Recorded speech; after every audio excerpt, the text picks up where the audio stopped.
Bah, j'aime qu'on a monde élevé seulement parce que l'a prié. Parce que l'a jeûné. Mais c'est parce que l'a jeûné et il a connaissance. Nous sommes dit ça jeudi dernier. En janvier, je crois que c'était janvier 2019, m'a jeûné. Il y avait l'onction de Dieu. M'a jeûné. Maintenant, un gros événement que tu dois faire, qui t'a rassemblé les dignitaires du pays, parce que un dignitaire que tu as honoré. Et puis, c'était une grande dame qui te doit maître de cérémonie moment. C'est Madame Edmond Supplice Bozil. M'assister Madame Supplice Bozil, parce que généralement, c'est moi qui intervenir pour l'université. Mais ce jour-là, par contre, c'est en pleurs, événement, mais on ne va pas prendre. Il a cherché Madame Supplice Bozil. Et puis, le samedi, je suis avec Madame Supplice Bozil, m'a dit que voilà. Mais c'est moi qui ai les instructions, comment ça se fait, mais on ne m'a pas choisi. Au lendemain, Mme Bozil a gagné une obligation pour quitter le pays parce qu'il y a une réunion politique. Le président universitaire relève bien tard dans le téléphone et dit Josué, demain c'est cérémonie. Mme Supplice Bozil pas là. C'est où pour intervenir. Madame a gagné la possibilité de dire que ça c'est important, ça va me dire là. Vous êtes méprisé, vous êtes là, pas de je ne serai pas disponible. Et je me raison parce qu'on ne me paye pas pour ça d'ailleurs. C'est un service que je rends. On ne me paye pas pour ça. On ne me paye pas d'intervenir. On ne me paye pas d'être maître de cérémonie. D'ailleurs, on allait payer madame. Donc, on a dit que, bon, comme on ne peut pas payer, on ne peut pas faire, etc. On a dit, d'accord, président, je serai là demain. Je le ferai. 28 là. Mais j'avais l'onction de Dieu. Mais je passe la nuit à m'entraîner. Je passe la nuit à maîtriser ce que je vais faire. Et puis au lendemain, il y avait le gratin du pays qui était là. Sauf le président de la République qui ne pouvait pas être là. Sauf le premier ministre était là, des sénateurs, des hommes d'affaires étaient là à cet événement. C'est vrai que j'avais l'onction, mais en vérité, après cérémonie, moi, je main, je ne sais pas combien de temps je fais parce que je rentre dans le buffet, moi-même 2 jours toujours parce que on ligne. C'est-à-dire, on ligne dignitaire. Je vous dis, je ne mens pas. On ligne pour bon la main. Monsieur, félicitations. Monsieur, félicitations. Est-ce que c'est l'onction qu'il a fait?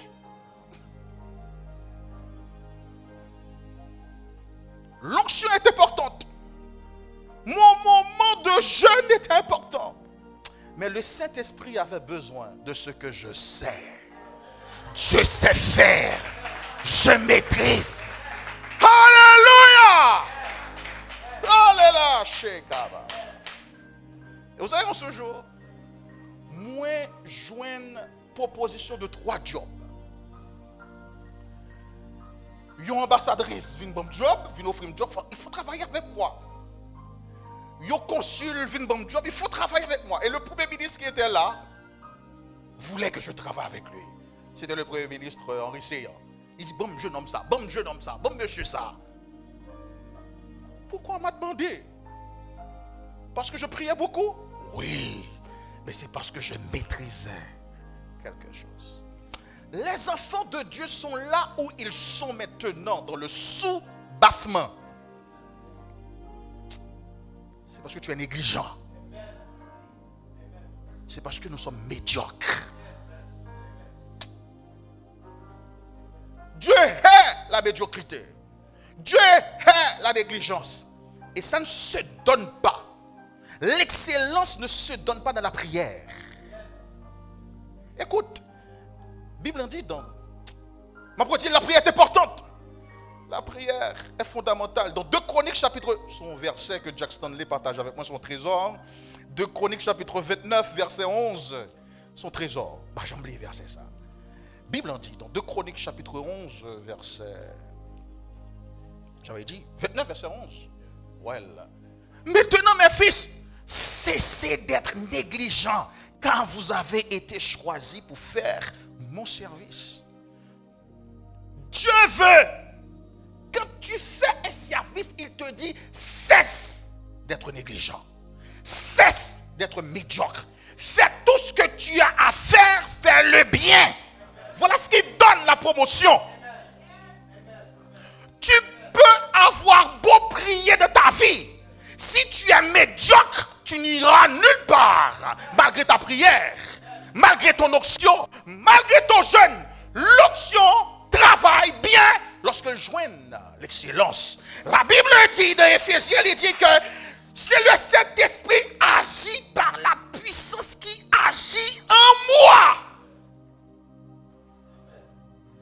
Saint-Esprit, mon Dieu, dimension, ampleur qu'il portait dans la vie, les fonctions de son connaît, les fonctions de sa ando, c'est la puissance qui agit en toi que le Saint-Esprit trouve et manifeste la gloire de Dieu. Si tu ne sais rien, le Saint-Esprit ne fera rien. Moi, je challenge au matin à l'église de Jésus-Christ. Cessez d'être négligent. Alléluia. Apprenez les lois. Apprenez la science des choses. La première loi, c'est... Vous savez, la Bible dit dans... J'aime ce texte. Dans Proverbe 15, verset 14, la Bible dit, un cœur intelligent cherche la science. Donc, s'il dit qu'un cœur intelligent cherche la science, un enfant de Dieu qui ne cherche pas la connaissance, qui ne cherche pas à comprendre le fonctionnement des choses, la Bible dit que le contraire d'intelligence c'est quoi? Ignorant, médiocre, stupide. Voilà le vrai mot. Donc les enfants de Dieu sont stupides. Le peuple de Dieu est stupide. Et voilà pourquoi tu n'es pas élevé. Tu es stupide. Tu n'apprends pas les choses. Les enfants de Dieu sont orgueilleux. On n'apprend pas la maîtrise des choses. On n'apprend pas des autres. Et une bagaille que lorsque Lina Bomlamé, monsieur félicitations, président de l'université, a dit, c'est moi qui l'ai formé. C'est mon produit. Et il me baisse tête, il me dit, oui, c'est vrai. Et mais oui, c'était vrai. Parce que pour un année, il était dû révoquer déjà parce que j'étais pas bon. J'étais médiocre. Chaque fois qu'il retournait son blâme. Chaque fois qu'il retournait après les soirées, j'étais médiocre. Il a apporté quelque chose en moi, il a dit que je l'ai formé. Et c'est parce que moi, je suis que mon abonnement, c'est parce que j'avais accepté d'être formé. J'avais accepté d'acquérir la science. Que l'Église cherche la science des choses, la maîtrise des choses. Et voilà ce qui élève, voilà ce qui rend grand. Et il y a un principe, c'est comment tu vois les pères. Dis-moi les pères. Honorer les pères. Oh mes amis, c'est un principe phare d'élévation. Quand tu honores les pères. La Bible dit que, en fait, le mot grec traduit par père, c'est pater. Le mot araméen, c'est abba. Le mot hébreu, c'est ab, qui veut dire source. Et ces mêmes mots traduisent dans la vie où tout le monde qui investit dans la vie, tout le monde qui est de grandir, tout le monde qui soutenir l'existence. Tout le monde qui sème. Un père est quelqu'un qui sème. C'est quelqu'un qui apporte sa semence. Tu es ce que tu es ce matin, c'est parce qu'il y a eu un père qui avait donné à ta mère une semence. Donc le père, c'est celui-là. Le père, c'est un géniteur. C'est quelqu'un qui investit. Malgré les situations, il te nourrit. Il te restaure, il te substante. Le Père, c'est le Père. Le Père, c'est une source. Ton père biologique, c'est une source. Ton patron, ce même mot, traduit par patron, c'est ta source. Écoute, l'église est stupide. Parce qu'ils ont pris un pile pour notre job. Ah, Seigneur, job. Et quand on trouve le job, on n'honore pas le patron qui t'aide à manger. Il n'a pas à manger. Amen. Moi toujours dit ça et moi toujours honoré patron mieux parce que moi pensais que moi manger c'est pas à cause de bon Dieu directement mais c'est à cause de eux. Dieu utilisait eux pour manger. Ils sont vos pères, directement vos pères. Nous songez que dans la période comme je travaille dans l'université, je travaille en tant que secrétaire général. Ils ont traité moi de sous-sous. De sous-sous. Voilà l'haïtien. Voilà l'église stupide. Quand tu honores les grands, sous-sous. Tu honores le pasteur, sous-sous. Et voilà pourquoi tu n'es pas élevé. Donc sous-sous parce que tu es bêché, tu t'abaisses devant le patron. Il te donne à manger. Il permet que tes enfants vivent, que tes enfants aillent à l'école. Son existence est une source pour toi. Tu dois l'honorer. Ton pasteur, c'est ta source. Il te nourrit. Il prie pour toi. La Bible l'appelle ton veilleur d'âme. Gemoun, diable pas manger. C'est pas à cause de vous, mais c'est à cause de qui veille sur toi. Tu dois honorer ses pères. En pile fois, on a dormi, on a ronflé, mais le pasteur veille. Il est dans des veilles de nuit, il ne dort pas. Des fois que nous avons mangé, nous avons joui dans nous, et puis le pasteur jeûne.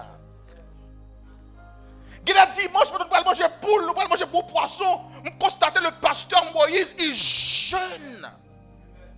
Pour qui? Pour vous. Il mérite votre honneur, sinon tu n'iras nulle part. La Bible dit, honore ton père et ta mère afin que tu connaisses la longévité.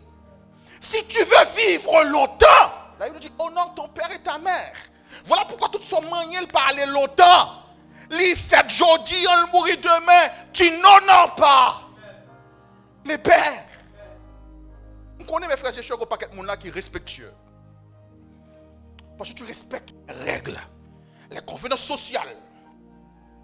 Les convenances sociales, tu salues les gens. Oh, c'est très bien. Tu salues le pasteur très bien.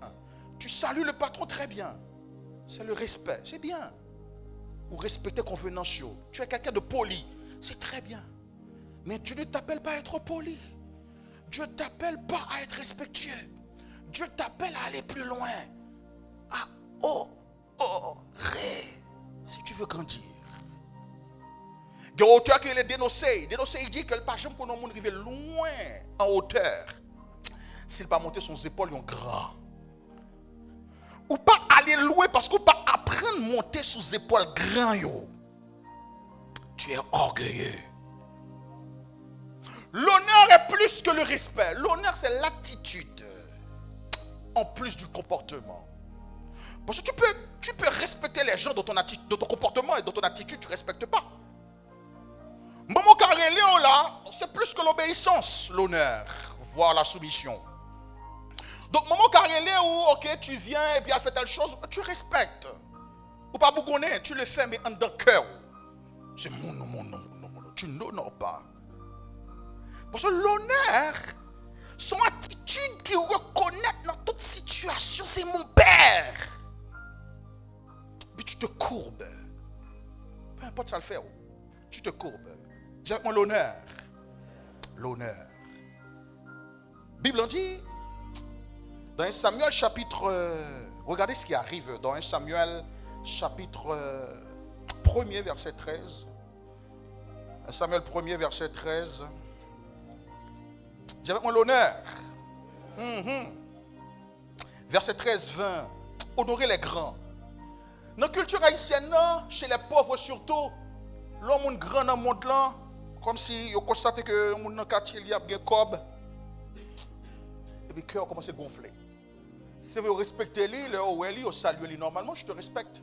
Je suis poli envers toi, mais leur cœur enflé, ça a été là. Ils sont volés, monsieur.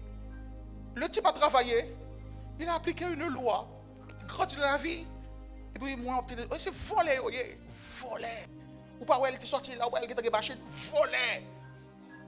Et puis là, elle dit, monsieur un tel, ouais, tu respectes, mais tu n'honores pas sa grandeur. Et puisque tu n'honores pas sa grandeur, tu n'auras rien en termes de grandeur. Tout ce que tu ne valorises pas te fuira. Dans Samuel chapitre 1er, verset 13, il dit, Anne parlait dans son cœur. Il ne faisait que remuer ses lèvres, mais on n'entendait point sa voix. Et il pensa qu'elle était ivre. Voilà, il pensa. C'est-à-dire, la servante de Dieu pourrait dire, mais comment ça, tu penses? Eh bien là, tu n'as pas l'esprit de Dieu, toi. Oh, tu penses que je suis ivre. Il dit que Élie pense qu'elle était ivre et lui dit, jusque à quand seras-tu dans l'ivresse? Fais passer ton vin, va vomir. Parce qu'il pensa qu'elle était ivre. La réaction que moi ou toi, aurions, c'est cet homme-là, il n'a pas l'esprit de Dieu. Cet homme-là, c'est normal pour parler comme ça. Il ne peut même pas diriger sa maison. Bon, d'ailleurs, il n'a même pas de femme. D'ailleurs, il est divorcé. C'est un escroc. Il n'est pas digne. C'est normal pour parler comme ça. Et puis tu l'aurais toisé. C'est vrai qu'on respectait le gouvernement pas toisé directement, maintenant dans le cœur, tu l'aurais toisé. Parce que l'homme de Dieu devait avoir une façon de parler. Tu aurais jugé l'homme de Dieu. Merci Seigneur. La Bible dit que Anne répondit, non, mon Seigneur. Je suis une femme qui souffre en son cœur. Non, mon Seigneur. Regardez l'appellation. Non, mon Seigneur. On va le retourner sur ça. Mon Seigneur. Malgré l'attitude de l'homme de Dieu, il n'a pas dit moucher ça. En dans quel? Mon Seigneur. Et la Bible indique que dans le verset 16, verset 17, Élie reprit la parole et dit, va en paix et que le Dieu d'Israël exauce ta prière. Élie dit, voilà, la femme, elle a parlé. Et la Bible dit, l'année prochaine, comme avait dit l'homme de Dieu, Dieu visitait Élie. Écoute, c'est pas... La Bible dit que Jésus-Christ dit, celui qui reçoit le prophète en sa qualité de prophète, ce n'est pas en sa personnalité. La personnalité a des défauts. La personnalité a des bontés. Parce que moi, j'ai des défauts, il y a des bontés. Jack McDaniel a des défauts, il y a des bontés. Jackson a des défauts, moi, j'ai des défauts, j'ai des bontés. Il n'a pas dit qu'en notre personnalité. Mais il dit, parce qu'il est prophète, parce qu'il est homme de Dieu, celui qui reçoit l'homme de Dieu en sa qualité, reçoit l'onction. Nous ne recevons pas les miracles de Dieu, les enfants de Dieu ne recevons pas les miracles parce que nous jugeons les hommes de Dieu en leur personnalité. Mais il est l'homme de Dieu. Et Anne dit, mon Seigneur. Et l'homme de Dieu déclare, malgré sa personnalité, malgré sa vie, comme Anne le recevait comme un homme de Dieu, elle recevait le miracle qui vient de l'onction de l'homme de Dieu. Amen. Mais j'espère que je suis capable d'ouvrir la matin. Peu importe, Jean Papoyer. Je me songeais que peut-être j'avais l'âge, j'étais dans mes vingtaines. Mais l'église, moi, docteur Georges là, docteur Bruno là, je songeais moi. Très exigeant. Juste, qui aimait la justice, qui juge, qui n'aimait pas la médiocrité. Moi, j'étais jeune, 20 ans, 22 ans, 23 ans, voilà. Moi, toujours là pour parler. Moi, toujours là pour mettre en question l'homme de Dieu. Il ne prie pas beaucoup. Voilà pourquoi il est comme ça. Il ne jeûne pas. Je jugeais. D'ailleurs, homme de Dieu a dit on l'heure que lui-même il va jeûner lui-même parce qu'il gagne gaz. Moi, je dis voilà. Voilà son état. Il n'a pas de foi lui. Moi, je dis comment il peut diriger bien le peuple de Dieu? Il ne jeûne pas. J'étais comme ça, toujours. Et un jour, homme de Dieu m'a tellement frappé. M'a dit que regarde l'état de l'église. Vous êtes mal positionné, vous n'êtes pas digne. Et puis, la Bible qui dit voici les qualités d'un évêque. Voici les qualités des prophètes. C'est quelqu'un qui prie. C'est quelqu'un. Moi, je dis que même vie pasteur, il n'y a pas droite. Vie pasteur, d'ailleurs, un petit, regarde petit, brigand. Moi, je dis que petit pasteur, brigand, délinquant. Moi, je dis, il n'éduque pas. Il n'est pas digne. Monsieur le pasteur a crié.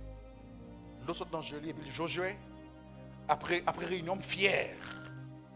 Je me dis, je vais casser maintenant, mais je vais faire que droite. C'est plus droite. Et puis de l'autre dans Josué, il dit Josué, non, je faire de l'autre dans Josué, je fais comme crier. Je dois finir. Vous faites me crier. Et puis, un petit peu dans le cœur. Parce que j'étais dans la vérité. Je regarde lui, il dit ça, je vais répondre, mais dans le cœur. Je dis yes. La conscience. C'est indigne. Et puis un jour, dimanche soir, je suis rentré à l'église. Et puis le pasteur était sous chair là, et puis il ouem dans la porte là. Et puis il levait mes mains. Il dit Seigneur, il y a des gens qui font me crier.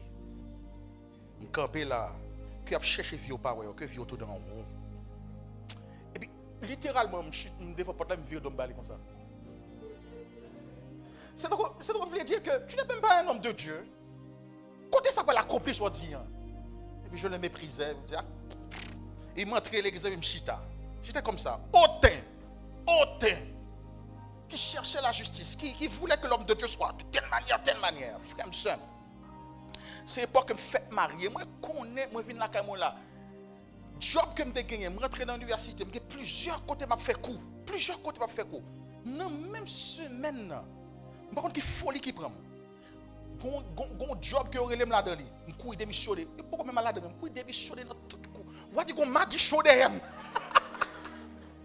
Démissionner, moi, de tout côté. Je ne vais pas faire quoi, je n'aurai pas de temps parce que le job, ça belle. Démissionner. Et puis, je me seulement 2 heures de temps dans l'université. J'ai reçu. Et puis, on va relire. Parce que dans l'état que on va relire, son ministre. On va travailler dans le cabinet ministre. Oh! Même si le ministre tombé. Et puis, je perdu tout le job, j'étais seulement à 2 heures de cours. J'avais ma femme, j'avais déjà Derlindia. 2 heures de cours, environ à l'époque, heure de cours, sûrement 1000 gourdes. Donc ça fait combien le mois? 2 heures de cours, 1000 gourdes. Ça y est, chaque fois, je vais faire 2000 gourdes. Donc sur un mois, ça fait combien de Daniel? 8000 gourdes. Et puis, je quitte la caille, je paye pile machine. Pile machine pour aller juste sous ce matelas, des femmes quitter. Et puis, là, sous ce matelas, misère, problème. Même pas jamais passé dans la tête, moi, c'est parce que je déshonoré l'homme de Dieu. Et puis, pendant l'église, ça va finir ici. Oh, je dis merci pour cette église. Ce que je suis l'est de là où je viens. Moi, souvent, pile de côté me sortir. Mais l'ampleur de ce que je suis est de cette église. Monsieur le pasteur, j'ai aidé à relayer moi pour que les féliciter pour livre moi. Moi, dit que tout revient à vous, pasteur. Parce que c'est votre onction qui me permet d'écrire tout ça. C'est parce que le pasteur m'écrit. Ça a des versets dans la vie, m'écrit. Mais sûrement, je ne peux jamais écrire. Vous voyez? Donc, ta vie dépend de l'homme de Dieu, de ton honneur. Je le fais plus loin, de ton père. Ta vie dépend de... Voilà la profondeur la prochaine fois, de ton père.